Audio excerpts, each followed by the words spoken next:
In continuing with my series on the LA scene, people still ask me from back in the day if I hear from Peter Tomlinson. And Peter was my best friend in the Navy. Just a wonderful character. I remember early on somebody on the ship was making comments about us,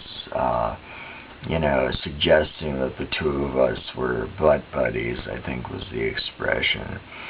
And, Peter, who's very heterosexual, turned around and looked at this guy, and rather than the typical remark of some straight guy defending himself, Peter just put his hand on his hip and he said, "Yeah, maybe we are. You want some?"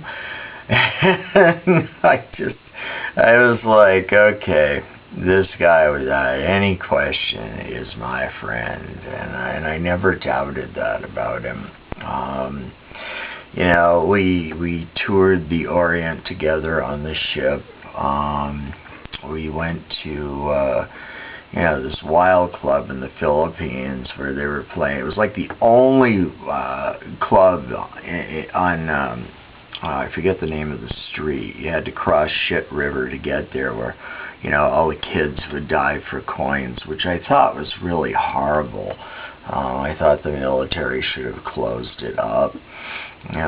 Talk about exploiting poverty. But anyway, we would go into the clubs, and look for the kind of music we liked. And finally we found it.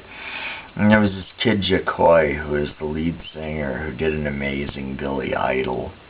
I played Dance It With Myself, and we'd all get up there and go crazy. There are a few pictures that I have that survived the fire and the Great Purge, of Peter and myself and Mikey Borens, and we're all standing together, and Mikey is actually grabbing Peter's butt, and Peter thinks it's the girl next to him. These two girls picked us up in Australia, and they adopted us. But Peter was always just a fantastic guy. He encouraged my writing and my poetry. And they were still calling me Gus in those days, and he was working in the print shop on the ship, and he made me this stationery with the letterhead. It was In Gusta We Trust, In Gus We Trust, and his every time his birthday rolls around on March 1st, I still think of him. He has a son, Rex, who is the apple of his eye, and as the fairy king, being a king, I was very delighted that the child has the name of Rex.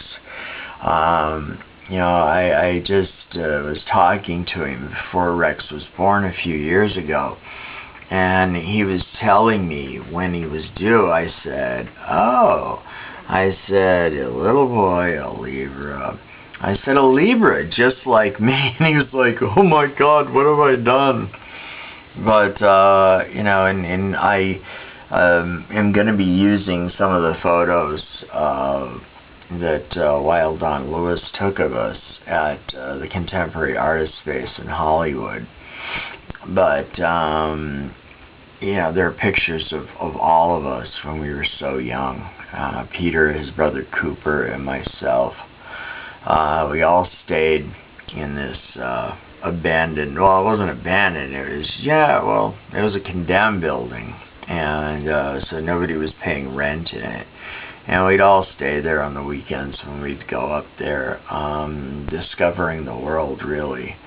And that whole scene, the Cafe de Grand, the Whiskey a Go-Go, all of that, we just shared in some wonderful experiences, seeing a lot of the bands of the day.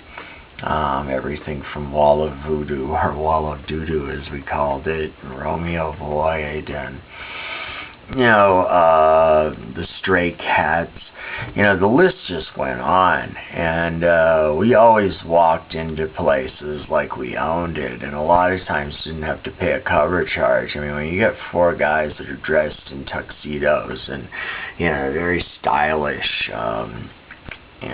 sometimes they don't ask, and we'd walk to the head of the line doing this. Cooper taught us a lot about how to get around.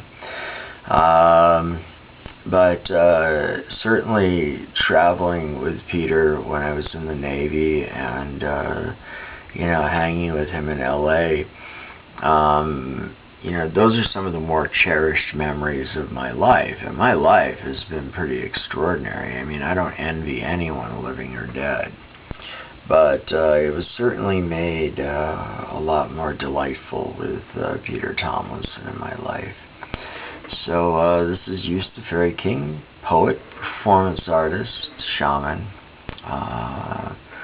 and wishing all of you a wonderful life. Thanks for listening.